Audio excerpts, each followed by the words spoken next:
Hey there, sports fans. You're watching the K&C Masterpiece for Kevin Hagelin. I'm Corey Majors. Just like to take a moment here to congratulate John Paul II for scoring a touchdown over the weekend. Sweet. We're seeing a little bit of progress because in the game against Bishop Lynch 2 weeks ago, they lost 83-0. So you're saying they had 7 points in this game on Saturday then? No, they didn't have 7 points. They missed 8? the extra point. They got 6. Oh, well, did they win?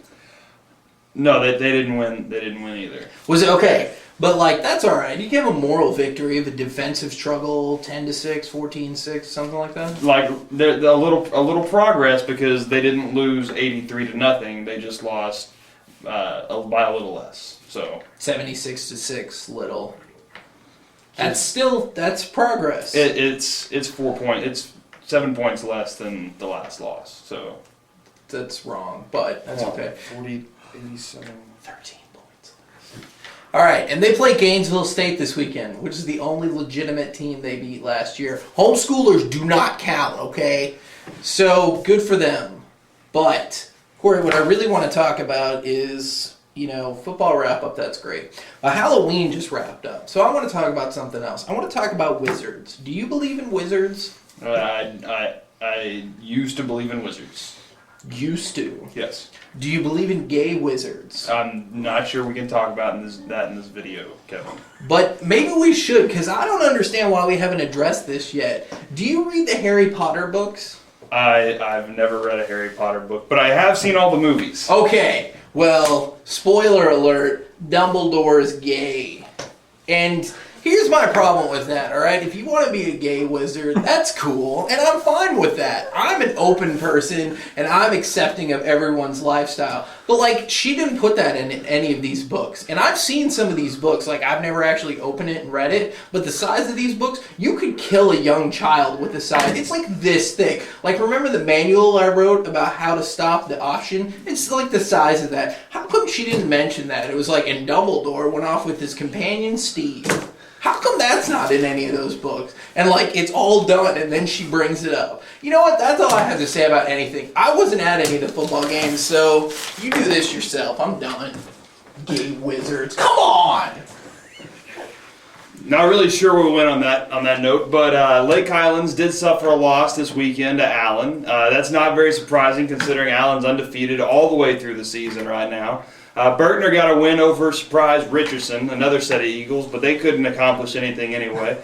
And then Wiley, they suffered a loss to West. West didn't score that many points. Their quarterback got put on the bench. We weren't really too surprised about that because they've been looking for a quarterback to kind of ignite this team all season long. Coach Hughes really thinks highly of Jason Coates, but he's trying to find somebody who can actually get things rolling. And we think highly of Jason Coates as well. I saw the kid put a ball out of the park during the Georgetown playoff game last year. It was really amazing to see what he's able to do. He's a great athlete, but the way things are rolling with West right now, it's just not solid for him. On a later note, Plano and Plano East played, and Plano took down Plano East with a big pass from Carson Meager to Grant Davis, and that pass in particular put Carson Meager over 2,000 yards on the season, which is really quite a feat for a Plano quarterback considering they've been running the ball all season long. Plano eventually, with that pass and another pass a couple plays later, they eventually beat Plano East, which put Plano East with 2 losses on the season. Actually, that's 3 losses on the season. This little record I have here is completely wrong, so we're gonna throw that away. With Plano East, don't blame a sheet of paper. It is a magical sheet of paper, much like my friend. On top of that, the Plano East team was unable to get that victory over Plano that they needed.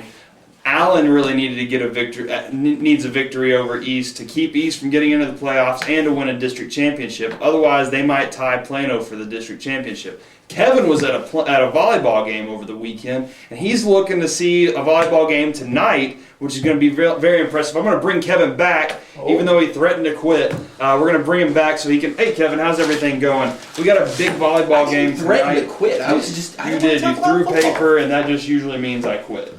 Oh, well, but you saw me standing back. I throw paper every day. I throw paper every day. Don't pretend like I walked out of the room. You could see me. I was 10 feet away. Sometimes there's reality, and sometimes in front of the camera there's little smoke and mirrors. So, Plano West tonight. People make up sexual preferences of characters? Plano and Plano West play volleyball tonight. Mary Elizabeth Hooper, Plano superstar, helped the Lady Wildcats defeat Plano West in the last matchup. Kevin, what's going to happen tonight? Stomped them in 3. Plano dominated that last one, and I know we're kind of transitioning to volleyball talk here. I like but talking let's just about go with sports. it. All right, 9-5A. District quarterfinals tonight. Plano and Plano West. All right, in useless information, I think Plano Senior has been to the regional quarterfinals 9 times and has lost once. Wow. In all of those years, they've only advanced to the state tournament once out of all those years, to the regional finals once out of all those years. So it's the regional semifinals, which is this weekend where they normally have trouble.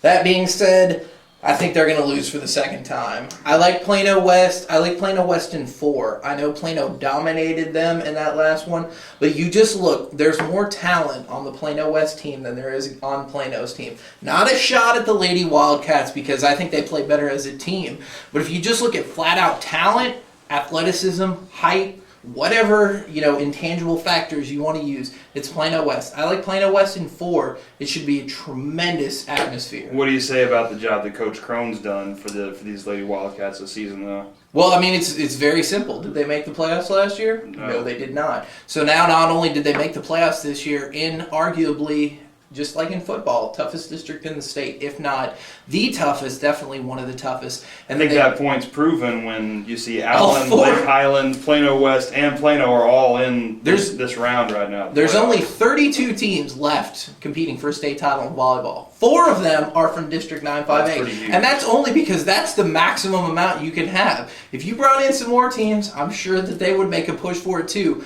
This is a tremendous district. Coach Crone has come in. Plano made the playoffs. They've won 2 playoff matches. They could very well win tonight. I'm not picking that way, but it could. She's done a great job. So there's your 9-5A football district wrap up. That is the 9-5A football district wrap up with a little bit of added spice to it. Would you say it was magical? I would certainly say there was a little mystique about it, a little mystery, much like my counterpart here. Anyway, you guys have a great night tonight. Out me as a gay wizard? I never said anything about wizard. You're watching the K&C Masterpiece. I'm Corey Majors for Kevin Hagelin. Take it easy.